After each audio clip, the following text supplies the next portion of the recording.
So are we ready to get started? We are. Go ahead, Brandon, and thanks for speaking today in What's New in MPMI. Well, thank you for inviting us to do this. I'm very excited for this opportunity to discuss our article with a wide variety of people in the audience. So to put this article into context of how we were framing it when we were invited to write this paper, Tessa and I are cell biologists. For the most part, we're interested in plasmodesmata, regulation, function, and structure. And as Jean mentioned at the beginning, plasmodesmata are a fascinating system where we have learned a lot of information from viruses. And so when we were putting this article together, we wanted to try and take all of the information from the different viruses. So every virus seems to have its own set of information that have been used to garner information about the plasmodesmata. And so we wanted to compile that into a single article, a place where we could go and kind of tell a story about everything we've learned and just demonstrate how powerful viruses are as a tool for studying basic cell biology.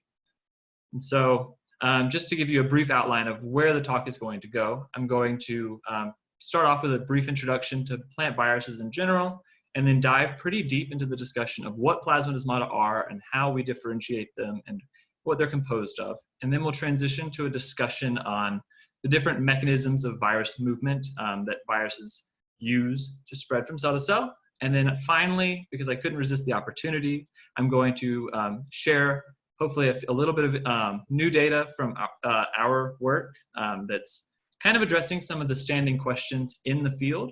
And so I'm excited to not only have the opportunity to discuss this potentially and how this influences the field, but also demonstrate how the literature and all the work that's led up to this has influenced our own research. So we'll jump right in here. Plant viruses are agriculturally very important. As the world's population continues to grow, we have to be able to feed the growing population. And unfortunately, plant disease results in estimates of around $60 billion in crop losses worldwide each year. And plant viruses are considered the second most important agent for causing plant disease. They're second only to fungi in their ability to decrease yields of plants. And so what the viruses are actually doing, it's a combinatorial effect of stunted growth. So the plants are smaller, they have decreased yield, so they produce fewer fruits. They have delayed or altered development.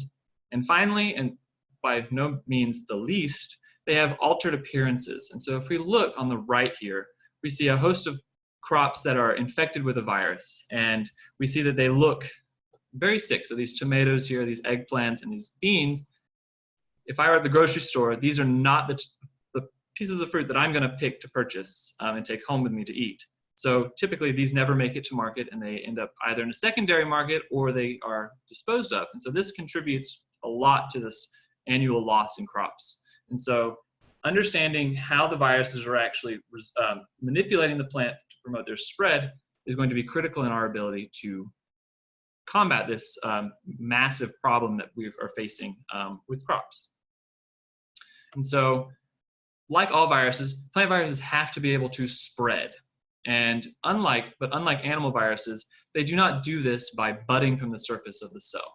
So if we think of COVID-19, the pandemic that we're living through right now, we know that the virus is spreading through liquid droplets that are spread from us coughing, sneezing, talking.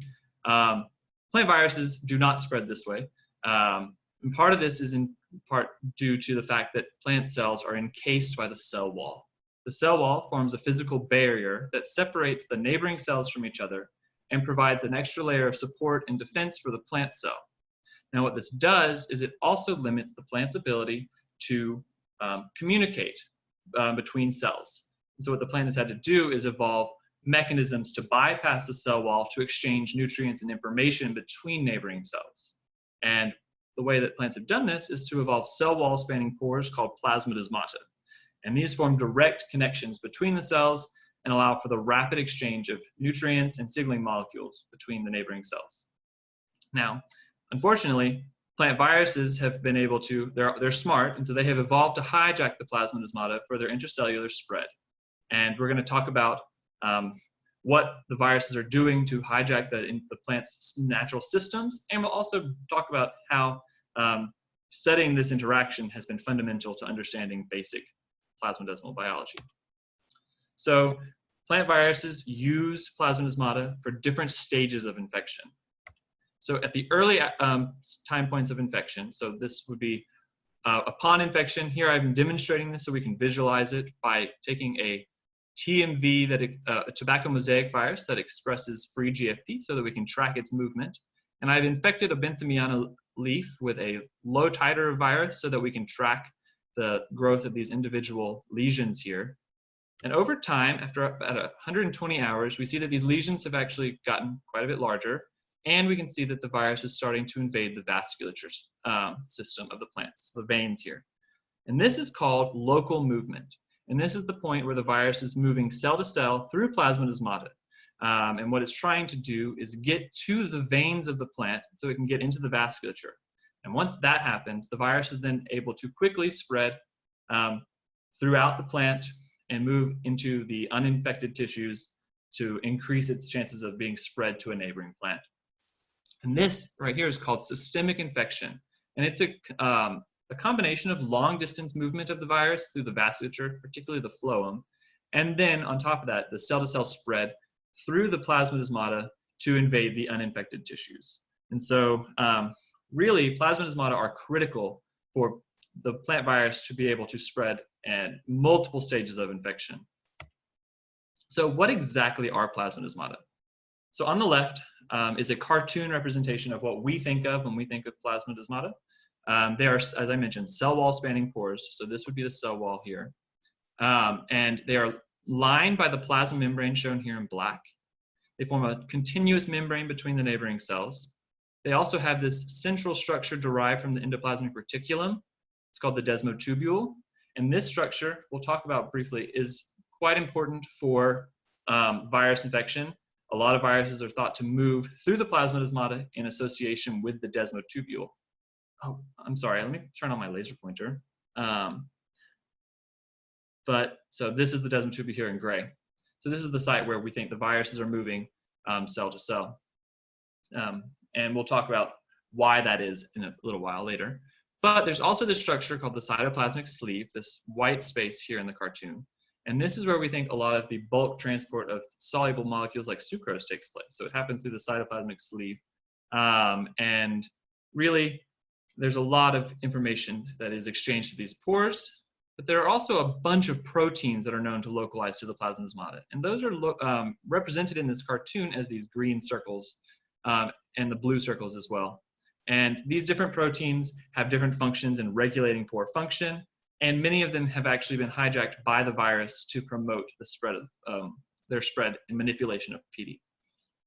So if we look at this cartoon, this is what we typically see in textbooks. It's the textbook example of a plasmodesma. They're single cylindrical pores. But if we look at real electron micrographs of plasmodesmata, we see that they are more structurally diverse than what we might initially think. So we do have the single cylindrical pores, and these are called simple plasmodesmata. But we also have instances where you have two plasmodesmata that are really close together. So these would be considered twin plasmodesmata.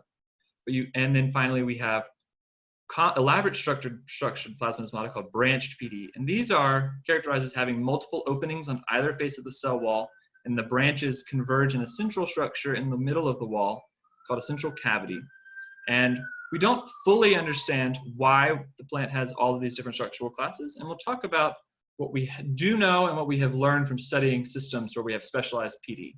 But one thing we do know is that if you have an abundance of twinned and branched plasmodesmata, it's indicative that these tissues are undergoing increased levels of de novo pore formation, and this is called secondary plasmodesmata formation. So what do I mean by secondary plasmodesmata?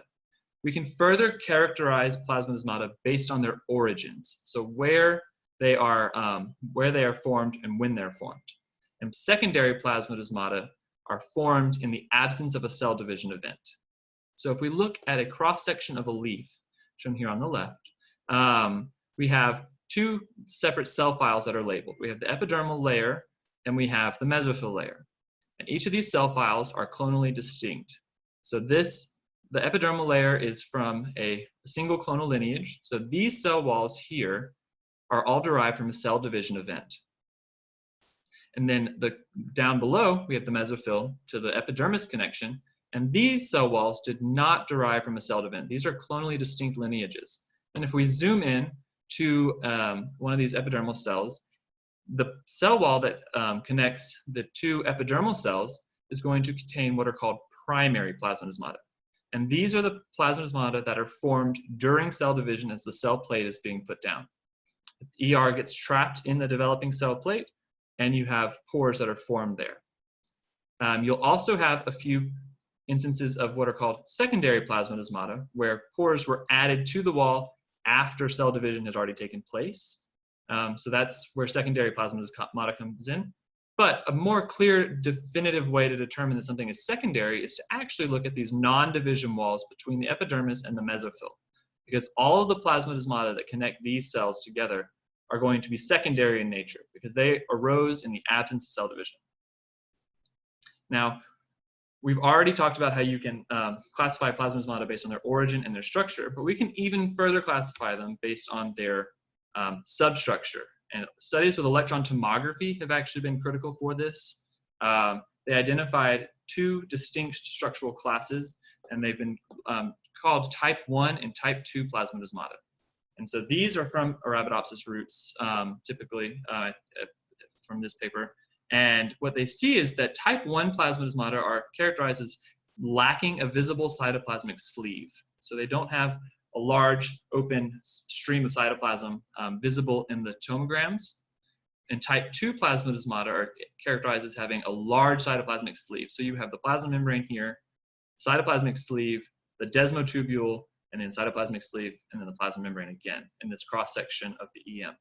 And this, we knew these differences were present, but what was really fascinating is that recent studies have identified type 1 plasmodesmata, the ones lacking a visible cytoplasmic sleeve, is having increased intracellular transport. So this kind of flips what we think of when we think of plasmodesmata regulation on its head, because typically we think of opening the plasmodesmata, increasing the size of the cytoplasmic sleeve for increasing trafficking, and closing down the pore for decreased trafficking. And these studies have indicated that this might not actually be the case. And so I'll talk about some more of that evidence in a little bit more detail later. So just to summarize, what I'm hoping you're seeing is that characterizing plasmodesmata is a pretty complex feature. So we can first characterize them by structure, simple, twinned, and branched. We can further characterize them based on their origin.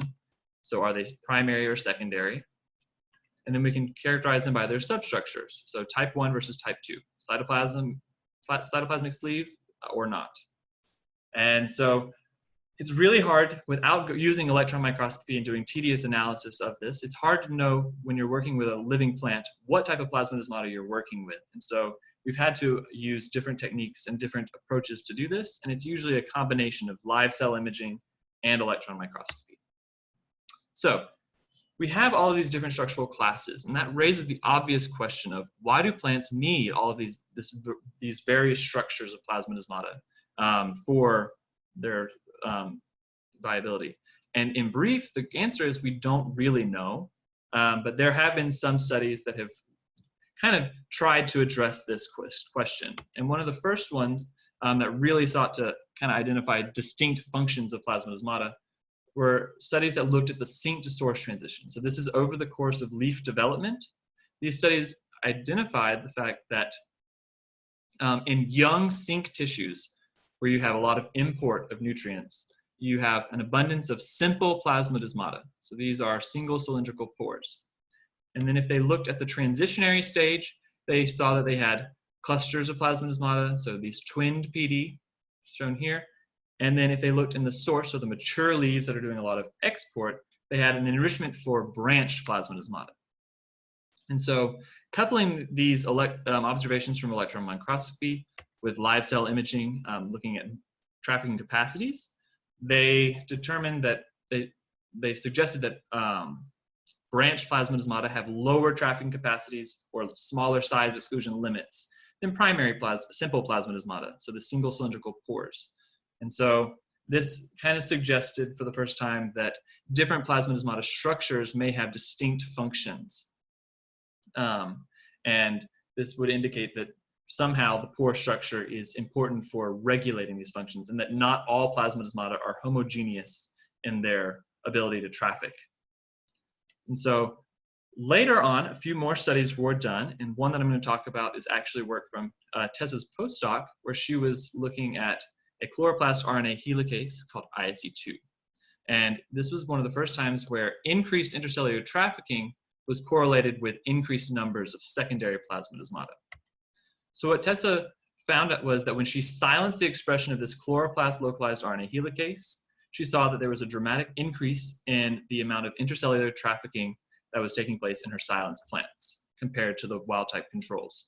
And when she used electron microscopy to try and figure out what was happening with the plasmodesmata in these cells, what she found was that these silenced tissues had increased ratios of branched and twinned plasmodesmata, indicating that there was increased secondary PD formation. And this was particularly clear because the most striking increase was in the epidermis to mesophyll contact. So those walls that have only secondary PD formation happening. And so this was the first instance where we had data that suggested that you can increase trafficking simply by increasing the number of plasmodesmata in a wall, or increasing the number of branched plasmodesmata. And so we'll talk about this idea a little bit later. But if we look a little bit closer at the actual pores themselves and look at their macromolecular compositions, we see that plasma membranes are enriched in specialized lipids, particularly sphingolipids and sterols. And so these plasma membranes are actually more reminiscent to what we call lipid rafts. They're thicker membranes, they're less fluid, so there's less lateral diffusion in the membrane. And they are enriched in specialized membrane proteins as well as GPI-anchored proteins. And these have all been implicated in regulation of plasmodesmata. And in fact, recent work with a sphingolipid biosynthesis mutant indicated that if you disrupt sphingolipid biosynthesis, there's increased phloem unloading taking place in the roots of Arabidopsis seedlings. And when they started looking at these with electron microscopy, they found that this was not a function of callose metabolism. So the plasmodesmata were not being shut down or closed by callose, and it was not a factor of how many plasmodesmata there were. This was some of the evidence that led to the idea that the type 1 plasmodesmata have increased trafficking. So they found that these mutant plants had increased numbers of type 1 plasmodesmata. So those pores that lack a visible cytoplasmic sleeve. And this indicated that these pores have increased intercellular transport somehow. And it really flipped, like I said, it flipped the field on its head, because how do PD with no visible cytoplasmic sleeve have increased trafficking? Because we thought that you dilate the pore, increase transport through it, shut it down to decrease transport. And so, like I said, this is really kind of shaking, it's made it a very exciting time to be a plasmodesmal biologist, because it's kind of shaking up the story and is opening up a whole new set of questions. So now we're going to transition into that second part of the talk, where we're going to look at the different mechanisms that viruses have evolved to move cell to cell. And we're going to focus on the figure from our review. And we're going to focus this on the different instances that we've summarized here of viral manipulation of plasmodesmata. And so we'll talk about the different mechanisms that are outlined here. But one thing that is consistent about the majority of plant viruses is that they actually increase intercellular transport through plasmodesmata.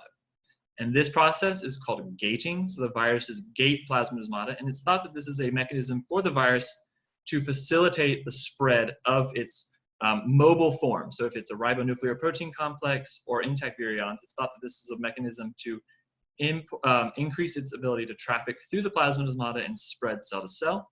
And it's typically associated with specialized viral proteins called movement proteins.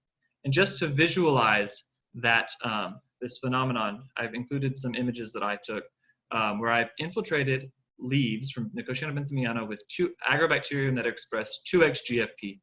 And in our uninfected cell, you can see that the GFP is completely sequestered in a single transformed cell. It has not migrated out from that single cell, indicated by the lack of fluorescence in the surrounding cell layers. But if we look at the cells in the tobacco mosaic virus infected plants, the GFP has been able to migrate out and has started to invade, indicating that there's increased trafficking of 2x GFP, which is a freely soluble molecule in the plant.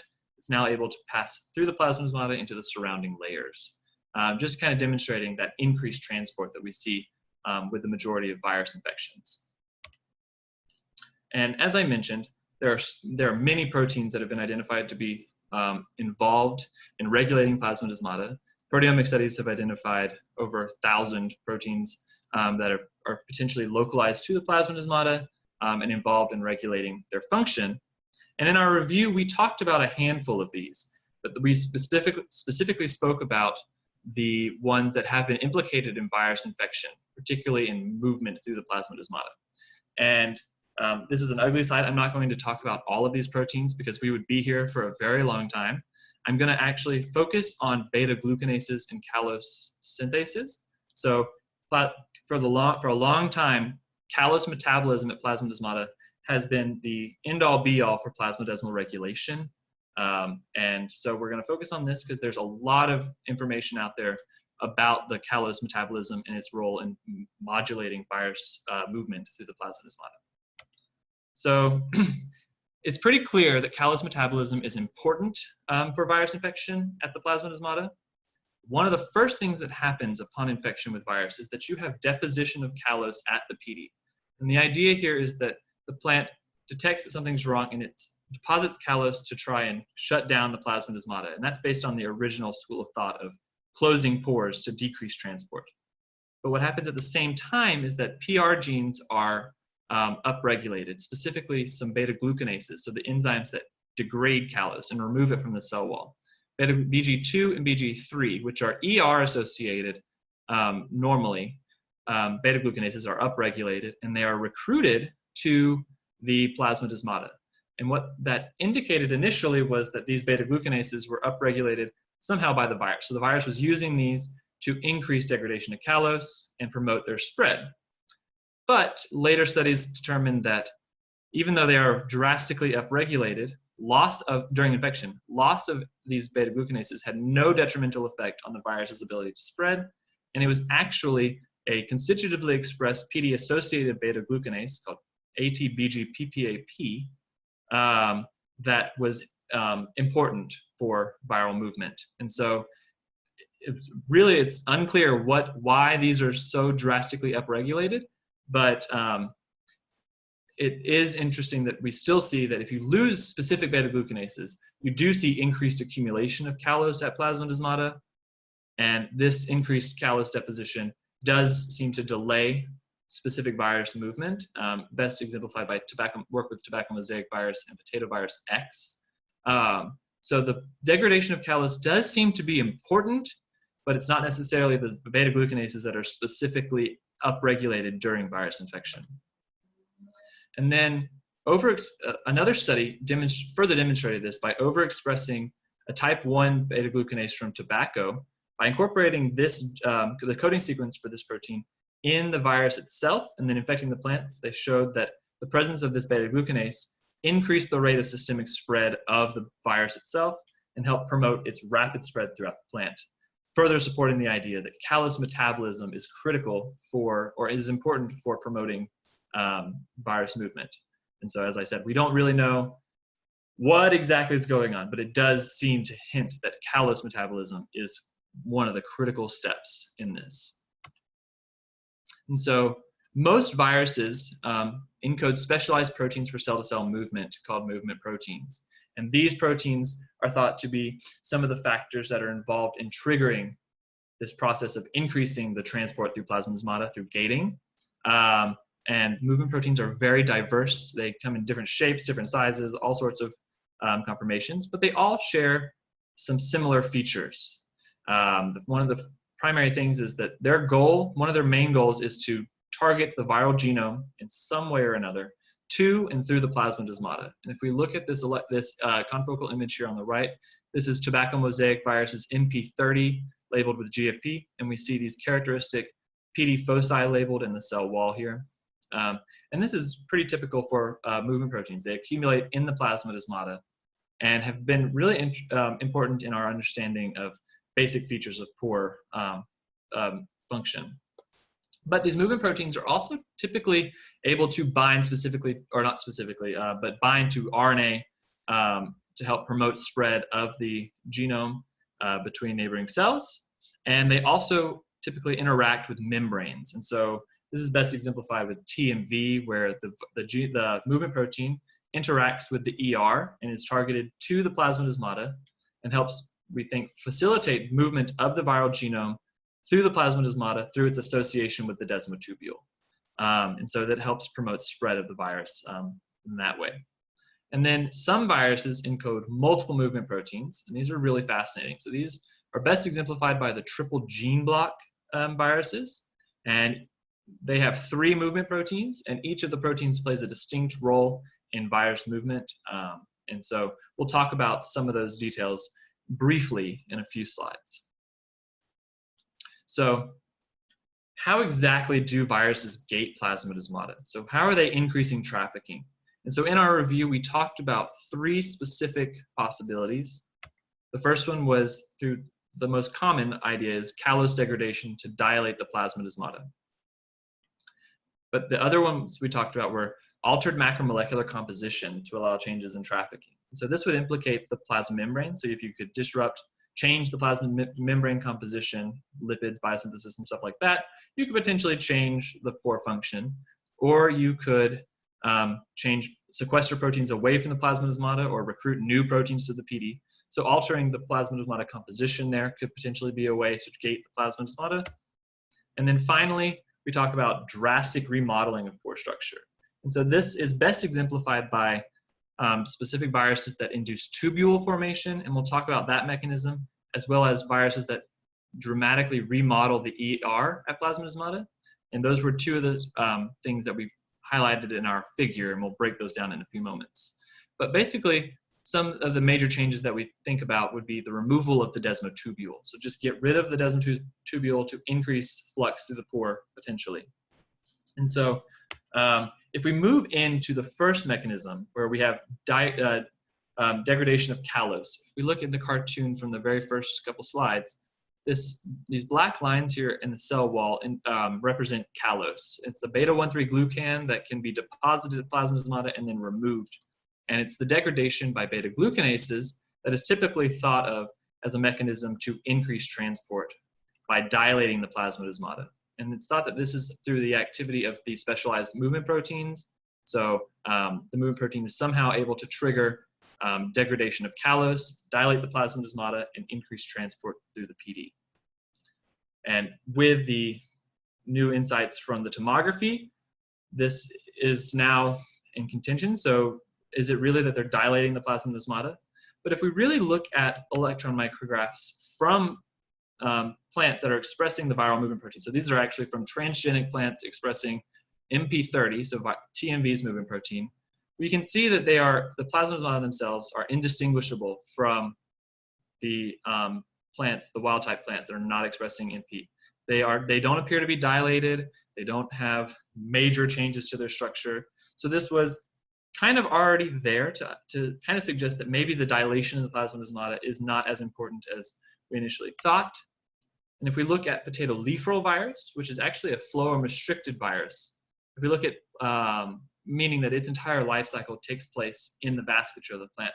If we look at plasmodesmata in the mesophyll cells, they have typical diameters. They don't appear to be dilated. They don't appear to have any altered conformations.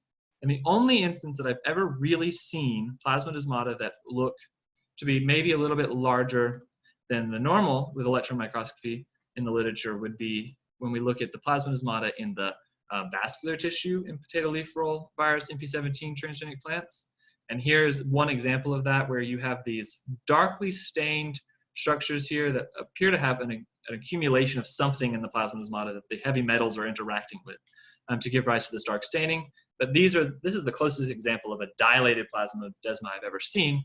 But what you can see is that there's not a visible cytoplasmic annulus here. I can't differentiate the desmotubule from the ER here, from the cytoplasm here. So really that dilation of the pore is still kind of a contentious question. One thing that we have learned, and it was kind of hinted at in that last slide, is that specific movement proteins interact with specific plasmodesmata.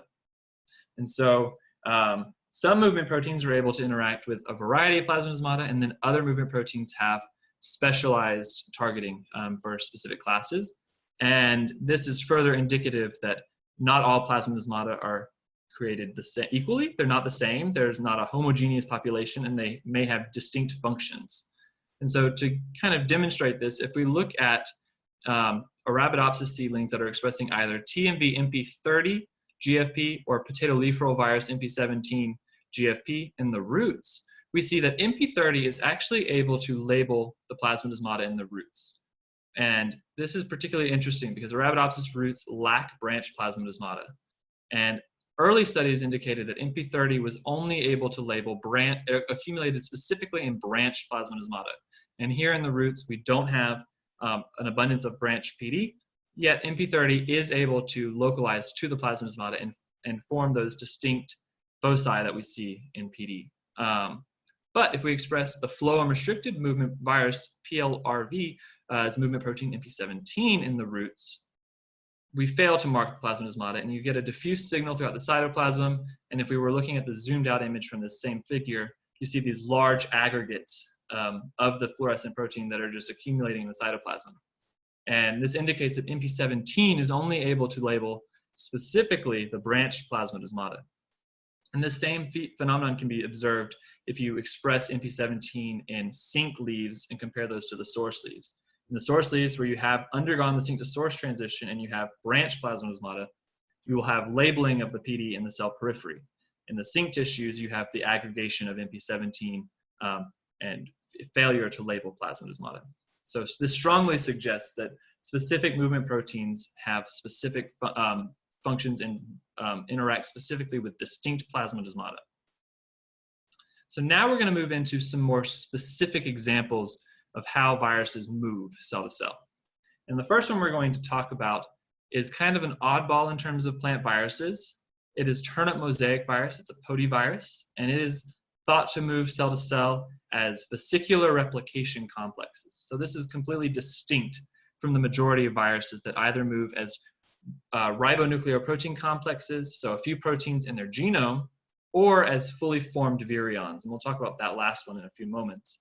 These guys are actually thought to move, or turnip mosaic virus is thought to move as a mobile vesicle that is derived from the ER and contains specialized viral proteins, the 6K2 protein and the TUMB replicase. And these associate with the genome and traffic the vesicles to the plasmodesmata and potentially and presumably through the pores and into the neighboring cells to spread.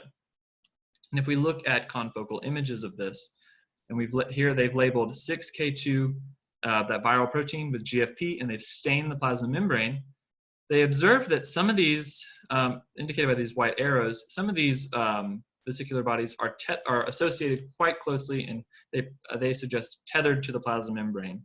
And when they looked at this interaction a little bit closer, and they expressed 6K2, this time fused with M. cherry, alongside a plasmodesmal marker, PDLP1 GFP, they saw that these red, or the 6K2 vesicular bodies, were tightly associated to the plasmodesmata, suggesting that these vesicular structures are targeted to the plasmodesmata, anchored there, and are somehow implicated in the spread of the virus, but through the PD. And so this is a really fascinating model for virus movement, because it's completely different than anything else that's out there in the literature right now. And so there's a lot to be learned from this mechanism, and it just kind of illustrates how viruses will do whatever it takes to move, and they have evolved multiple different mechanisms for this. So now if we move on to the next panel from our figure, here we're looking at a potato virus X, and this is an example of the TGB viruses, the ones that express multiple movement proteins. And this is one of the first examples of dramatic changes to core plasmodesmal structure that we see, and have verified evidence from electron microscopy of this. The TGB proteins remodel the cortical ER at the plasmodesmata and form these ER-derived caps that presumably are involved in loading of the viral replication complexes to the plasmodesmata and helping promote spread. And our cartoon was inspired by electron micrographs such as this one, where we see that remodeled cortical ER in close association with the plasmodesmata here. So here we're looking at a cross section of the pore, and we can see this through the wall. So we see the little spots that correspond to plasmodesmata. And so this really is one of the best examples of major changes that take place at the plasmodesmata in their core structure that might be involved in regulating function. And then we'll move briefly into the tubule forming viruses. So these are also really cool because they are another example where viruses actually dramatically alter the structure of plasmodesmata to help promote their spread. And in this system, the movement protein, we're looking at grapevine family virus in our figure here. The movement protein is made in the ER and is matured through the Golgi and exocytosed out to the plasma membrane, where it accumulates and then will polymerize into these proteinaceous tubules that actually pass through the plasmodesmata. And these tubules allow for the movement of fully formed intact virions through the plasmodesmata. And this is completely another example of something that's different than what we were talking about with TMV, where you have a mobile RNP, ribonuclear protein complex. Here, the virus is fully formed, and in order to do that, you have to be able to change the plasmodesmata structure because the virus is too large to fit through the pore with the desmotubule. And one of the features that we think happens at the plasmodesmata when you insert the tubule is that you actually remove the desmotubule from the plasmodesma. So you open up the pore by inserting basically a straw through the pore where the viruses can move through. And if you express the movement proteins of these viruses in protoplasts, you see that you have these protrusions that stick out from the protoplasts, plasma membrane. They spontaneously form in the absence of plasmodesmata and stuff like that. And if we purify some of these and we look at them, what we see is that they're actually tubules. These are the tubules that pass through the plasmodesmata, and they contain intact virions. So these are in these electron micrographs, these are purified tubules containing the virus, and we can see that here. There are also electron micrographs out there that show these tubules in association with the plasmodesmata. And so this is a fascinating way that the viruses do in fact alter the structure of the pore by disrupting core components of the PD. All right, so for the last few minutes here, I want to briefly introduce you to a few parts of my own research that are trying to answer some of the questions and provide an alternative explanation in light of what we know about the new structural classes of plasmodesmata and how viruses may not be gating plasmodesmata by dilating the pores. All right, and so I've already told you that Tessa's postdoctoral work indicated that you can increase intracellular trafficking through plasmodesmata by simply increasing the number of secondary or branch plasmodesmata. You can increase transport that way. And in fact, in our lab, we've silenced a bunch of different genes. The identities of those are not particularly important for today's talk. But when we silence these genes and we look at their PD density, so how many plasmodesmata there are per unit of cell wall, and compare that to how much intracellular trafficking we have in these tissues, we see that there's a pretty striking correlation between the number of plasmodesmata and the amount of intracellular trafficking. And so this got me thinking, is it possible that gating could simply be a result of increased numbers of plasmodesmata in our infected tissues? And so to try and look at this, I developed an assay that I'm able to use to fairly quickly look at plasmodesmata distributions in our tissues. And so here I transiently express a plasmodesmal marker. For the first set of experiments, I'm using PDLP1, which is a plant protein that will localize to all of the plasmodesmata. And I'm able to go in and measure the cell wall length, and I know how thick they are, so I can get an area of cell wall, and then we can quantify the number of foci that we see. So these foci correspond to pit fields of plasmodesmata. So this allows us to quickly assess the PD density of our tissues. And when I look at here, I'm showing TMV infected leaves from the primary infected leaves. So 3 days after infection, we see that there's a 14% increase in the number of pit fields in TMV infected leaves. And it's a moderate increase. And actually, when I look at systemically infected leaves at around 10 days I actually see a more striking increase where we're having closer to 25% increases in the number of plasmodesmata, suggesting that, yeah, we actually do have increases in PD density when we infect with the virus. And then if I use another movement protein, MP17, so that's that viral movement protein that we showed that was shown to specifically label branched plasmodesmata. If we look at that in our infected leaves, we actually see a 25% increase in the amount of the proportion of plasmodesmata that are branched, indicating that we have elevated levels of secondary plasmodesmata formation happening during virus infection.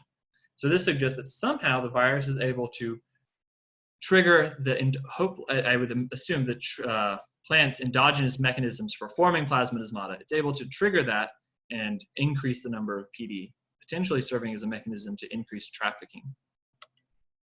And so something that's really exciting that we've seen is that if we take the viral movement protein from TMV, so the agent that is believed to be the source of gating, so the protein that gates the plasmodesmata, if we express that in an uninfected leaf, we see that same 14% increase in the number of plasmodesmata that we see during virus infection.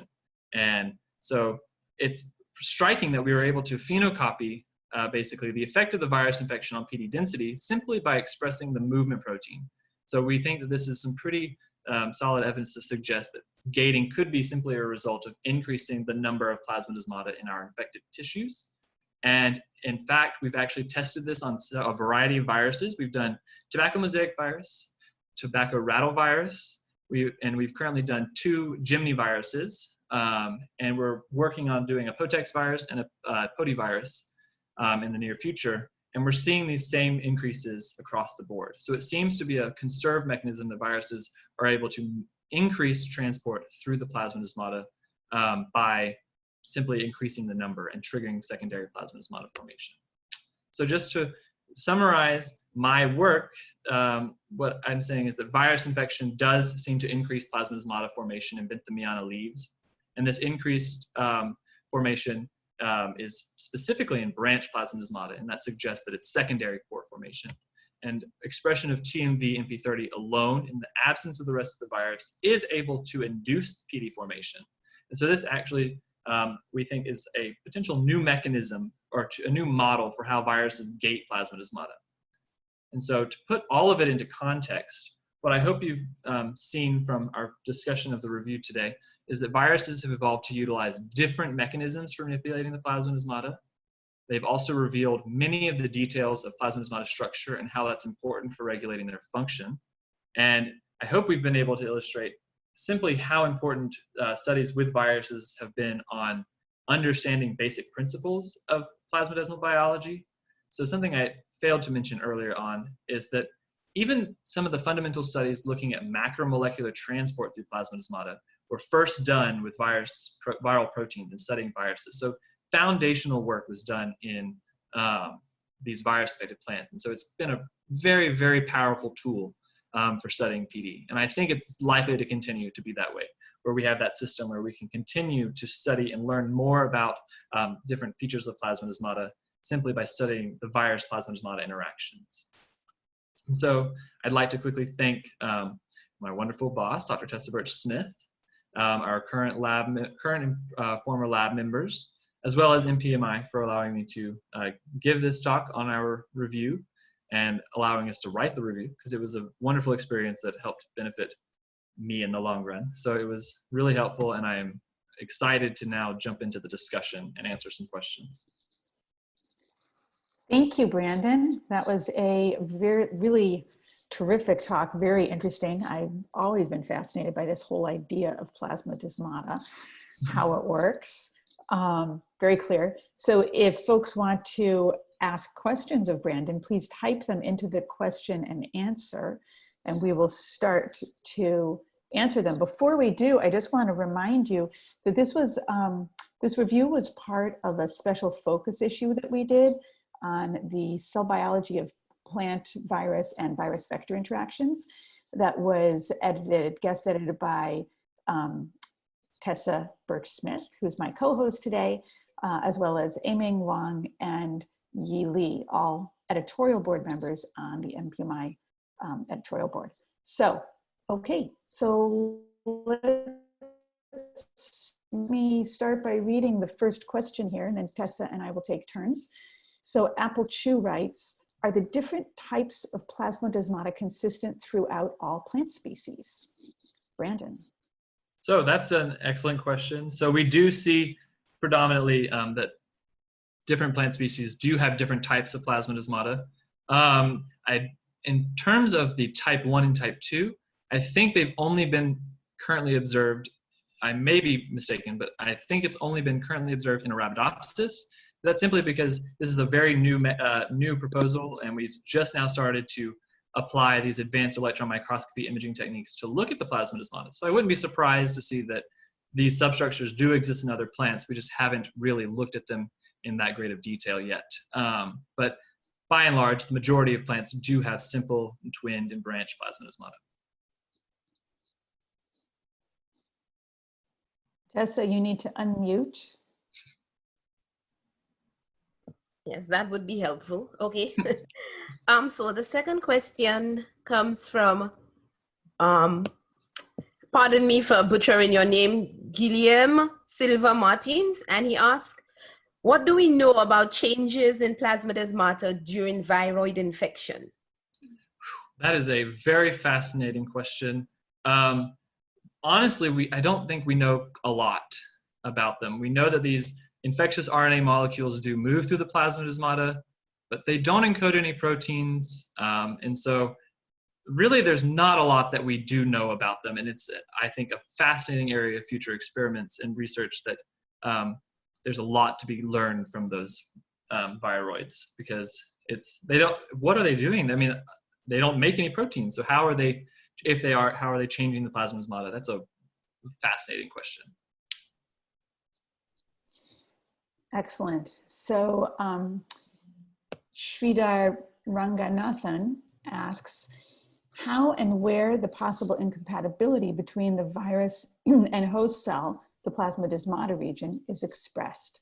So yes, wondering about incompatibility between virus and host, I'm guessing in perhaps in a resistant line. I think that's what this is going at. Right. So many of these situations, they have the host encodes other defense mechanisms for the virus that would be implicated in this. In terms of the plasmodesmata, I'm not sure, it's not particularly clear where that would be, but it would potentially be that one potential mechanism would be that the virus fails to gate the plasmodesmata. But really it comes down to the receptors and the different defense mechanisms that plants have evolved to combat this. And Tess is honestly the expert in the defense between the receptors and viruses. So if she has anything else to add to that, I think she would be very beneficial for that question in particular. I don't know if we have any special mechanisms operating at the plasmodesmata during incompatible interactions, during defense responses. It seems like everything happens before we get to the plasmodesmata. You stop it from getting to the plasmodesmata and not through the plasmodesmata. Yes. Go ahead. There's a request for Brandon to stop sharing his screen. I'm not sure what that's about.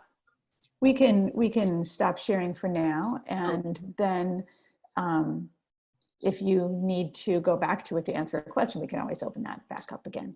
Yes. So Kwanju Lu says, one of a key feature which has been demonstrated before is the ability of virus movement proteins to help transport larger proteins like 3xGFP.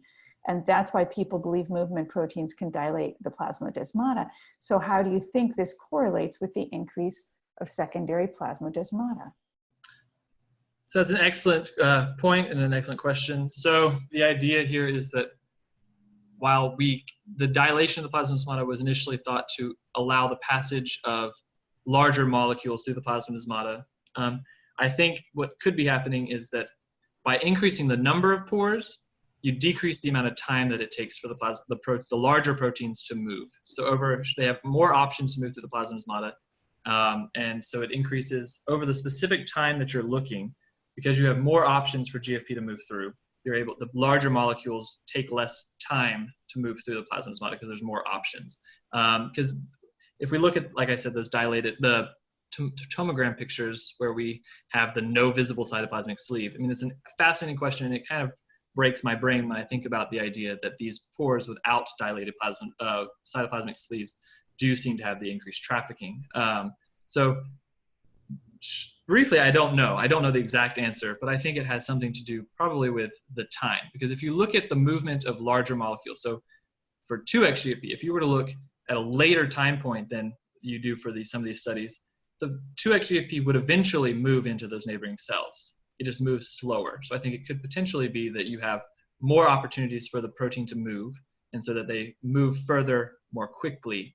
And it's not necessarily the size exclusion limit of the plasmidesmata themselves. It's just with the PD that are there at the time, the larger molecules have less options to move, and so they move a little bit slower.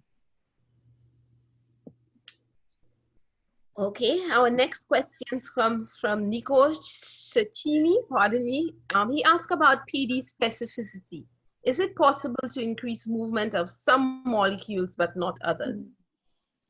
Oh, that is another, all these questions are really good. So it's unclear. I think potentially if what we were proposing is true, that different plasmidesmata have different functions, then the plant could very well have mechanisms in place to regulate specific transport. So if there are certain proteins that only move through branch plasmidesmata, if you increase the number of branch plasmidesmata, those host proteins could potentially have increased transport. And the same to be said for the other direction.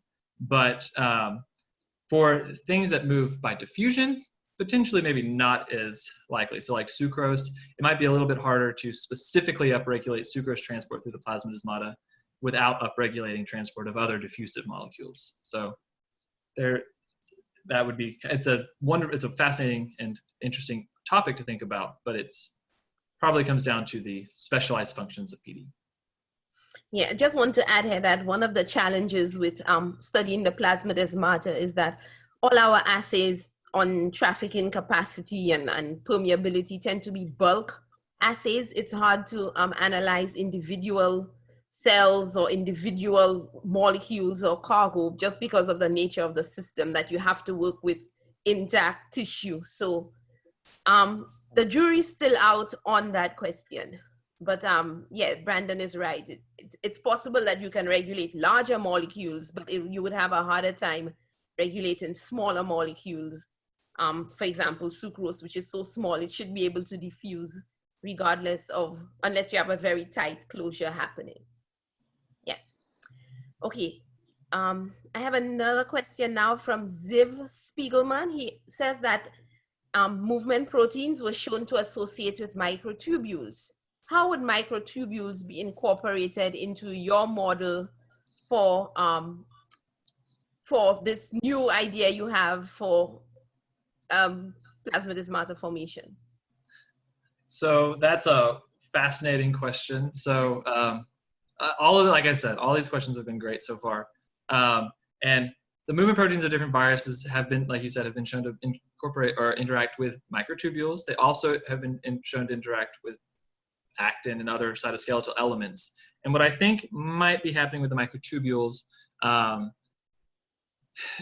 it's hard to say. So we know that the microtubules in plants are in close association with the periphery of the cell. So it could be that there is specialized targeting that's taking place on the microtubules for cell wall modification and plasmidesmata remodeling and pore formation, but there's no evidence out there really right now to suggest that this is the case.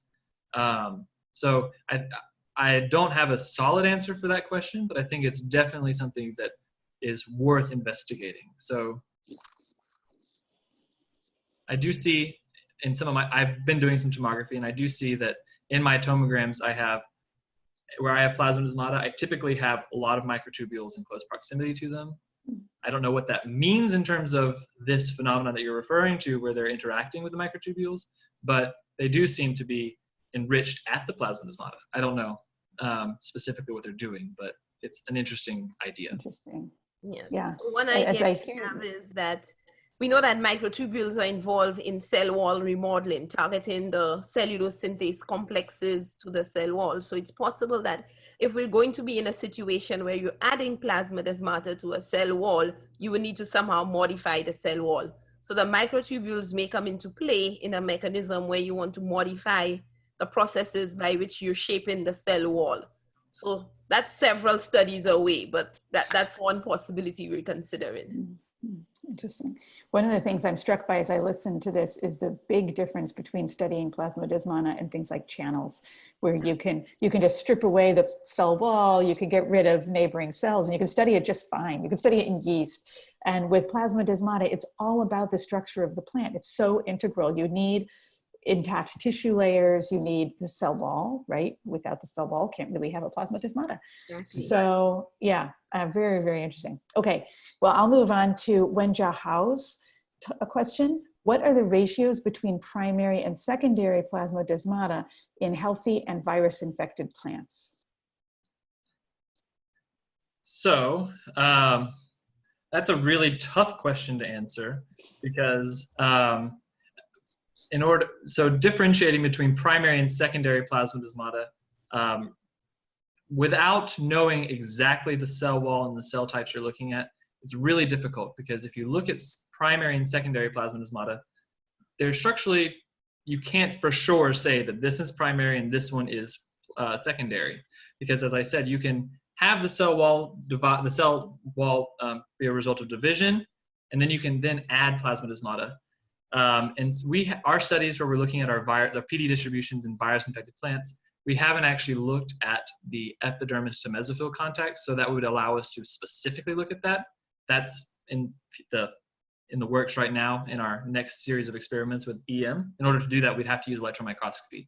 And so we'll be doing that in the very near future, but we do see that there are elevated levels of branched plasmodesmata. So that would indicate that there are increased numbers, but our assays that we're using so far only look at the distribution of what are called pit fields or clusters of plasmodesmata. So we can see that there are increased numbers of pit fields with enrichments in branch PD in virus-infected plants. But that doesn't really tell us anything about the ratios of the actual branch PD or secondary plasmodesmata specifically to the primary PD. So that's something that we'll definitely have to look at in the future. Thank you. So Shihao Zhang has a question. He wonders whether the movement protein promotes the PD localization of the PD marker that you've used in your experiments.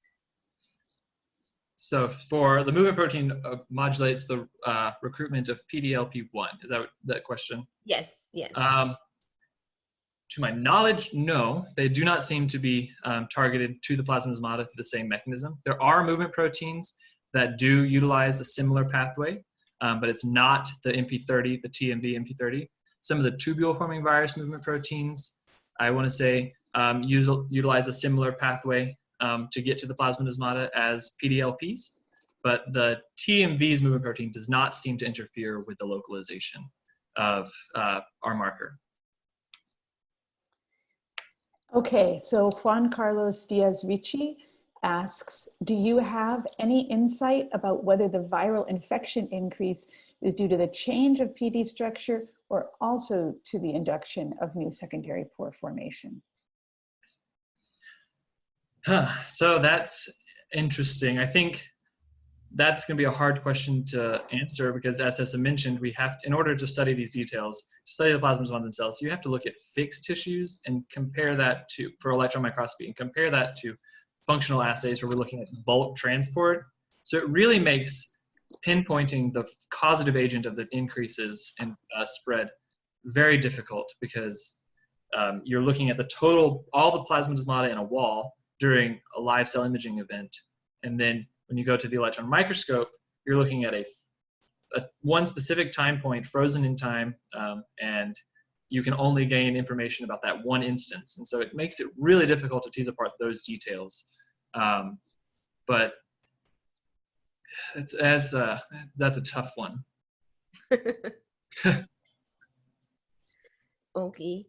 So a question from Yongling Jiang, and he asks, he says that the increase in plasma desmata should require the synthesis of additional membranes. Have you tried some lipid synthesis inhibitor of silencing of ER-associated proteins, which may lead to the suppression of your PD increase? Right. So that is I like this question a lot.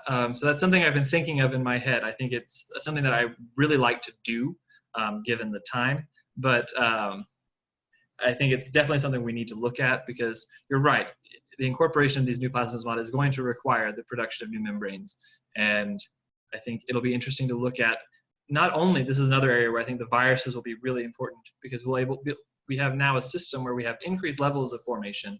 So now we can start trying to identify mechanisms by which the plasmosmata, the cell says, you're going to make a plasmodesma here. So you're going to use this mechanism to insert the ER into the newly formed pore. So there's a lot of questions that I think can be answered with these studies in the future. And that's an excellent part of that. And I think will definitely be somewhere that we will look at in the near future. Okay, Andrea Paterlini asks, since you observe an increase in PD numbers in response to viral infection, do you also detect feedbacks in cellular metabolism, AKA to produce those membranes? This is related to the previous question, to produce the membranes or modify the wall in order to achieve twinning or de novo drilling? Right, so that's a good question. We haven't actually looked. We haven't gone in to look at the actual cell metabolism going on involving this, but we are currently in the process of trying to identify the processes that would be involved in doing this, so that that can provide us with some extra insights into how this is happening and what needs to take place in order to form the new plasmodesmata. And so we're starting to start to dive into that direction, where we're looking at the metabolism that takes upstream of plasmodesmata formation. So we're in the process of doing that, but we haven't done it yet.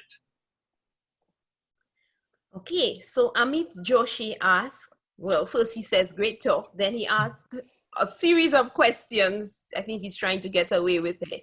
So he asked, do all PD have desmotubules? Does loss of desmotubules affect PD function? And do you know if ER shape regulates PD function? So it's all about the ER here. Yes, so those are some really interesting questions. And so I'll first start by saying thank you for the compliment. The first question about, do all plasmodesmata have desmotubules? That is we don't know. In our lab, we use high pressure freezing to fix our tissues. It's the gold standard in fixation of plant tissues for electron microscopy. But unfortunately, one of the artifacts, it has fewer artifacts in general compared to chemical fixation, but one of the few artifacts that it does have is that it has very poor staining of the ER membrane.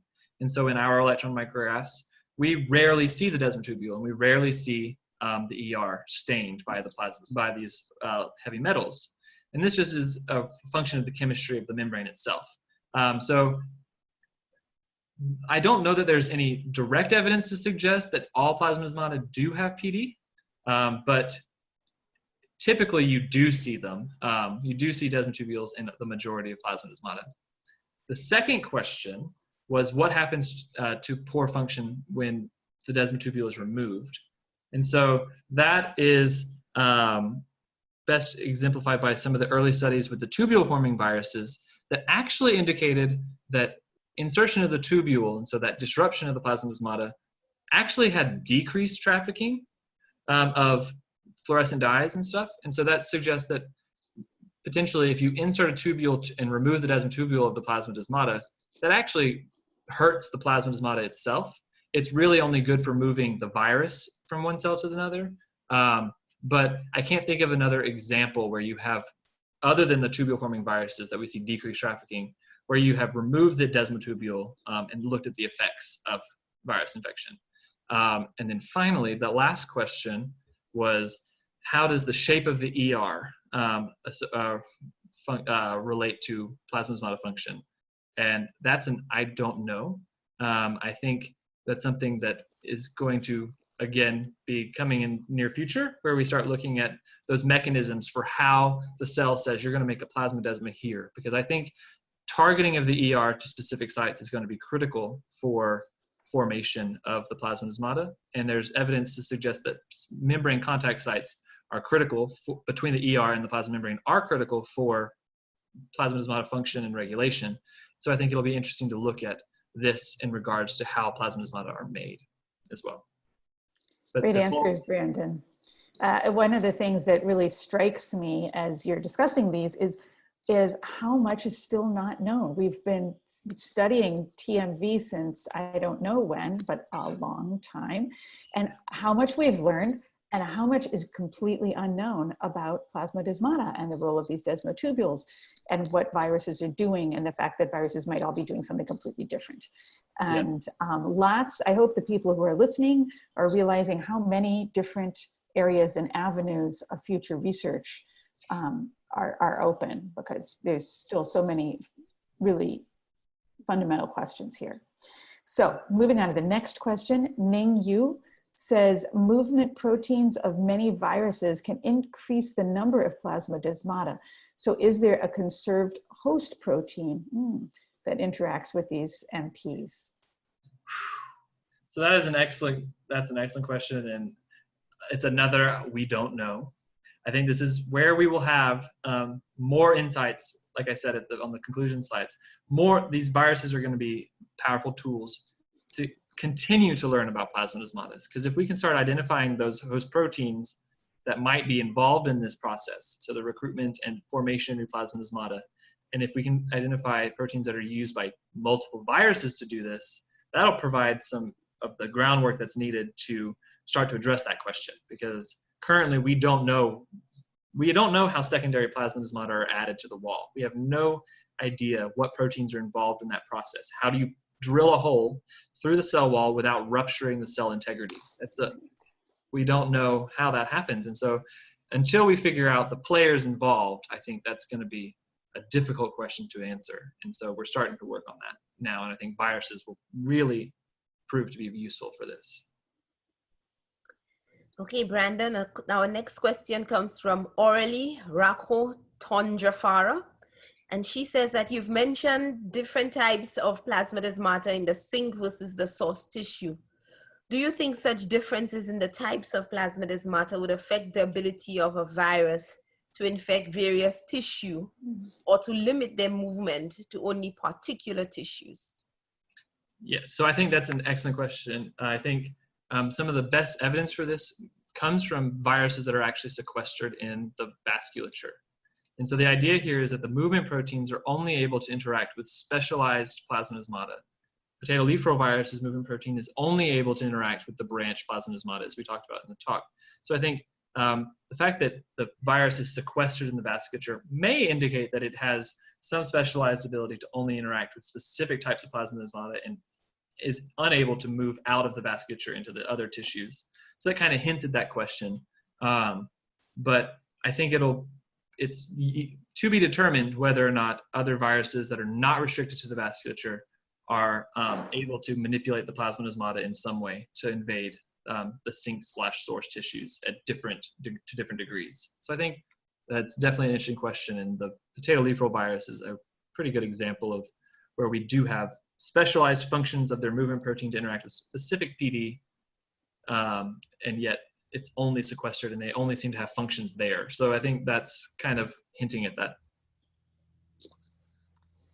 So our next question is by Shifeng Zhu. Are there any differences between different plant species? For example, size exclusion limitation? So I think yes, there are some indications that there might be slight differences, but by and large, I don't know, because different plants, I think the size exclusion limit of plants is probably going to be pretty fluctuate quite a bit across developmental time frames. So as the plant gets older, the size exclusion limit is going to change. Under different stress conditions, it's going to change. Under simply different light conditions, it'll change. So I think there are a lot of factors that are going to confound that issue and make it very difficult to really get a definitive answer for that. But by and large, I think plasmodesmata typically have a fairly narrow range in their size exclusion limits. And I think it's pretty consistent across different plant species. Some plant species have more plasmodesmata than others. And that's something that could be a completely different talk. But so that could influence the amount of trafficking that takes place in those plants versus those that have fewer plasmodesmata. But there's a lot of factors that go into play there.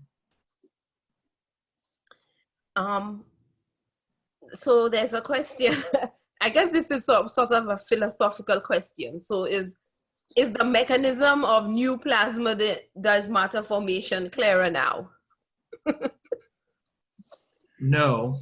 That would be like my dream. So part of my thesis is trying to figure out how you do this. Now I think we have a good system where we have increased amounts of plasmodesmata formation that we can easily now go in and try and identify the players involved in this. So if we disrupt, I'm sorry? Don't say easily. Oh yeah, more, I won't say easily. It's not going to be easy, but I think it'll be, we have an opportunity to do it now that we did not have before we identified a system where we have, where we can trigger elevated levels pretty easily, just simply by infecting or expressing with the movement proteins. So we can trigger this, and then we can look at players that might be involved in this process. So clearer now? No, but hopefully in the near future, yes. Yeah, it's a very nice tool you have now to be able to increase that. That's going to be interesting. So next question, Stephanie Flieger asks, for viruses inducing tubule formation, do we know the mechanisms that underlie desmotubule disruption? I don't think that we know definitively how it happens. We do know that it's going to require some type of mechanical energy to like break to just make the ER discontinuous between the neighboring cells.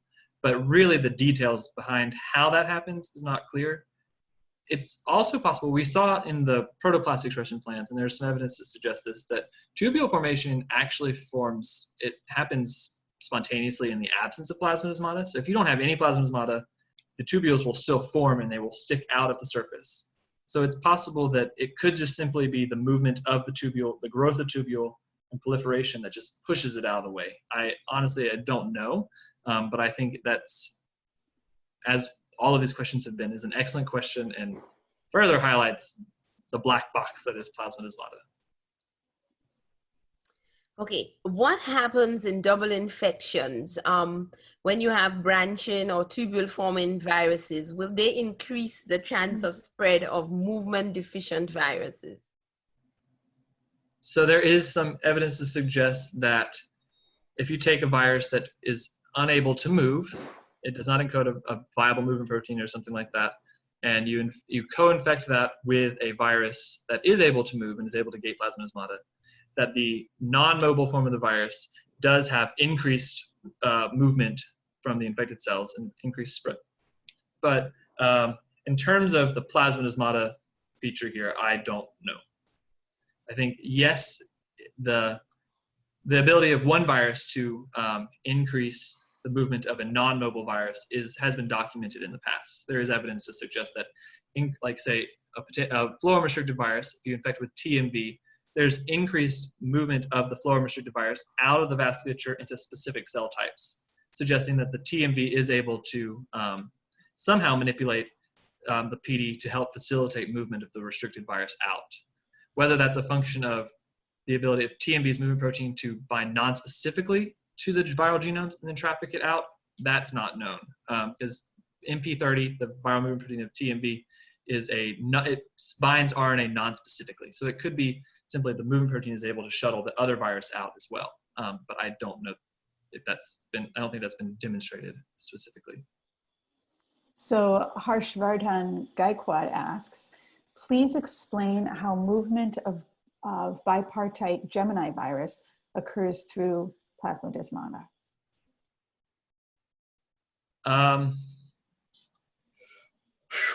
So Gemini viruses are weird. So they're the DNA viruses, and we didn't talk about Jimmy viruses very much in our review. We kind of focused on the RNA viruses. Even among RNA viruses, there's such diversity of strategy. Yes, so that is a question that I'm not sure I have an answer for. Tessa, if you have any insights into that, I don't. I don't know. I mean, there has been some work done, but I confess that I can't recall right now. So that's something we might have to go and look up. Yes, Again. definitely, because we are moving into using Jimmy viruses in some of our experiments. And from my data with those viruses, they seem to do the same thing with the plasmodesmata. There seems to be an increase in the Jimmy virus infected plants. We're looking at African cassava mosaic virus, and it's actually the increase that I've seen in the systemic leaves is, I don't want to say more, but it's comparable, if not a little bit more substantial than we see in TMV. So I don't know exactly what that means per se, but they do seem to do the same thing in terms of the plasmodesmata formation that we're seeing. Okay, Francine Govers asks, is it known if fungal or oomycete pathogens can modify the structure of plasmodesmata for their own benefit? For example, transfer of effectors to neighboring cells? So that is a fascinating question, because there are specific receptors on the plasmodesmata themselves that can be triggered and signal correspond to signaling from the plasmodesmata to the nucleus during fungal infection. But in terms of the fungus, and these will typically shut down plasmodesmata by inducing callose deposition of plasmodesmata. But in terms of the fungus changing the plasmodesmata structure, I don't know if there's a lot of evidence for this, but they definitely do seem to have an effect on the plasmodesmata themselves. And there are some instances where effectors definitely do move to and interact with the plasmodesmata and modify their function. So that's an excellent question, and is definitely room for exploration there.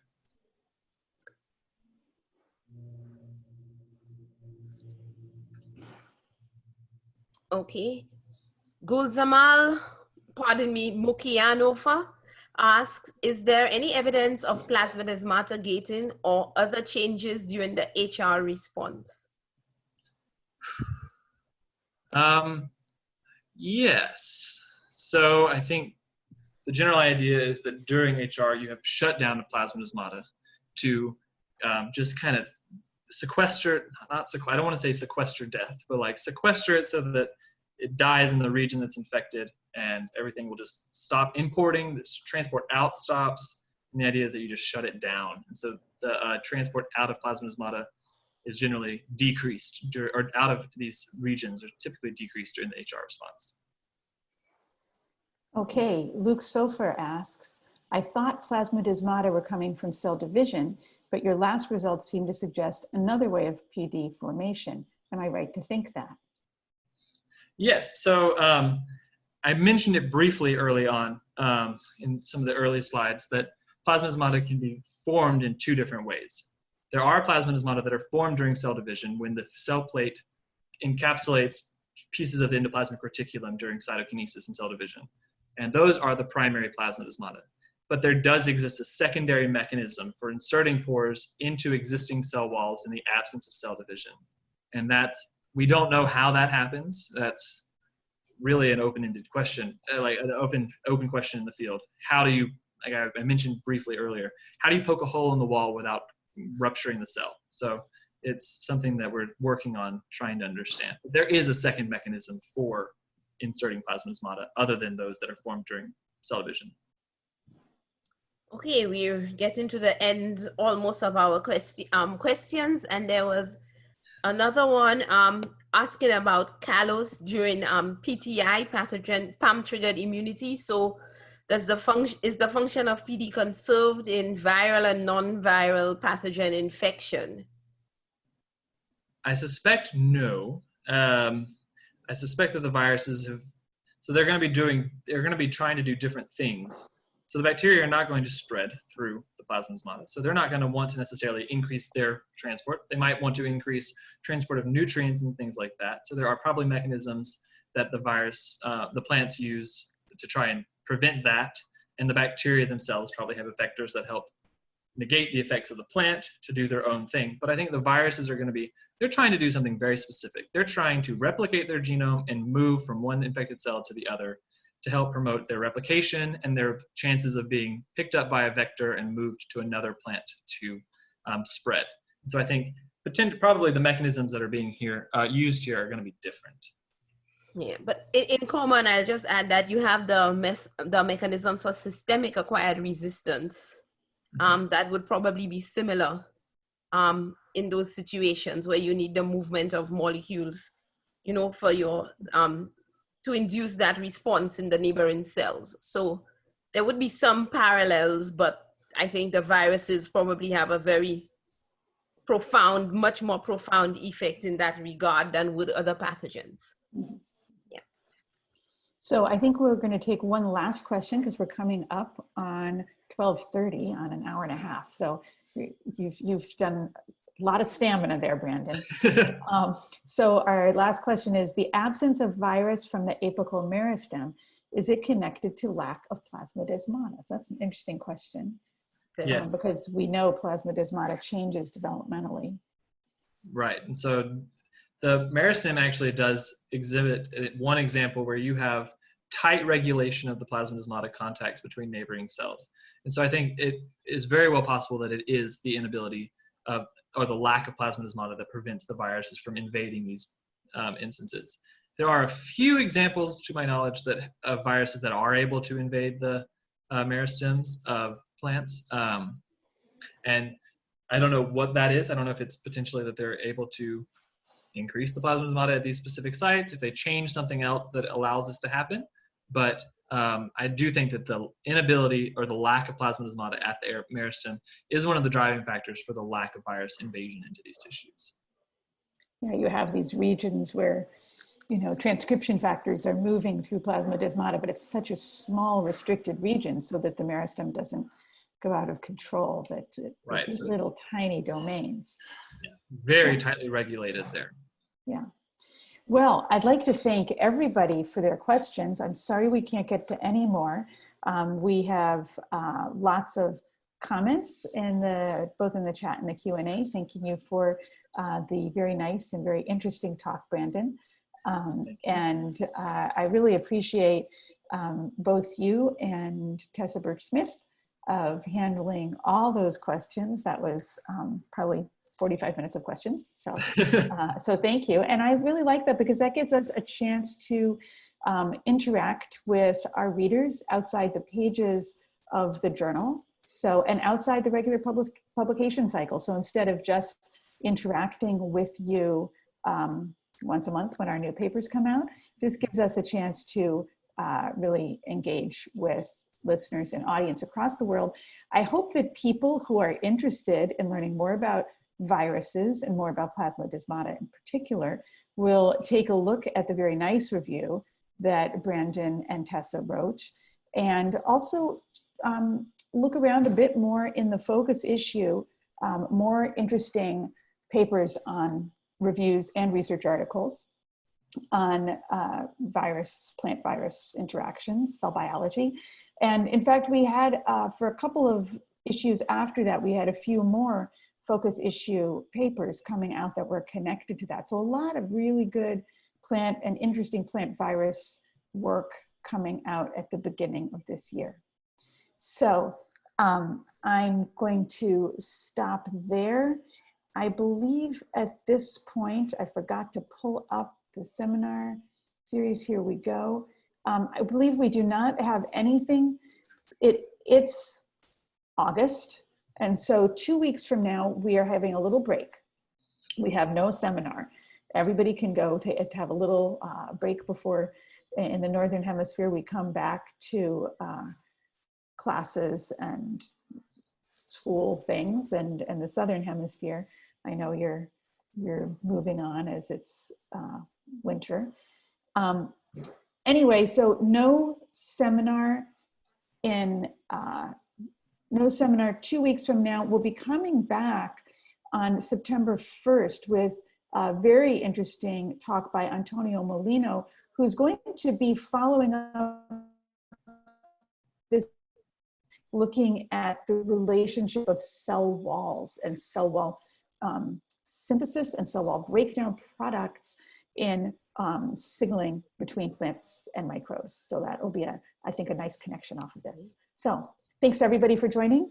I think that in the chat, I believe that Ashley has posted the link for both Brandon's paper and also for where to register for our next seminar. And if you go to that same page, that's where you'll be able to find the recording of Brandon's talk in case you wanted to re-listen to any parts or take a closer look at some of those slides. Thanks everybody for joining. And Brandon, thank you for presenting. Yes, Tessa, thank you for having me. Thank you for co-hosting. You're welcome. Bye everyone.